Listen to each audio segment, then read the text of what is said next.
हज़रत दाऊद अलैहिस्सलाम के ज़माने में बनी इसराइल पर सनीचर के दिन शिकार करना सख्त हराम था। मगर अल्लाह ताला की तरफ से उन पर सख्त इम्तिहान हुआ कि सनीचर के दिन मछलियाँ बहुत ज़्यादा समुंदर में दिखती थीं और समुंदर की सतह मछलियों के मुंह से काली हो जाती थी। फिर जहाँ सनीचर गुजरा तो मछलियाँ गायब हो जाती थीं। अरसे तक लोग सब्र करते रहे और यही मामूल चलता रहा। फिर उनमें से एक आदमी ने सनीचर के दिन एक मछली पकड़ा और उसके मुंह पे एक धागा बांधा और उसे समुंदर में छोड़ दिया और धागे का दूसरा सिरा किनारे की एक कील पे बांध दिया ताकि मछली भाग ना जाए। फिर उसी धागे के ज़रिए इतवार के दिन मछली पकड़ ली। गौर किया कि हमारे इस काम पर अजाब आता है या नहीं, तो कोई अजाब ना आया। तो अगले हफ्ते उसने 2 मछलियाँ इसी तरह शिकार की, फिर भी अजाब ना आया।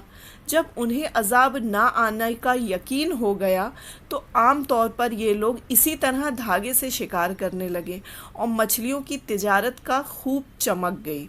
फिर उन्होंने बड़े हौज़ खोदे और उनके ज़रिए शिकार करने लगे। कहते हैं कि ये शिकारी 70,000 के करीब थे। लेकिन बस्ती के कुछ लोग इस तरह शिकार करने से मना किया करते थे।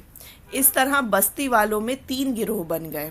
दूसरे 2 गिरोह यानी एक खामोश रहने वाला और दूसरा नसीहत करने वाला इन शिकारियों के मोहल्ले को छोड़कर चले गए और अपने अलग मोहल्ले बना लिए और उन्होंने बीच में से एक दीवार खींच ली।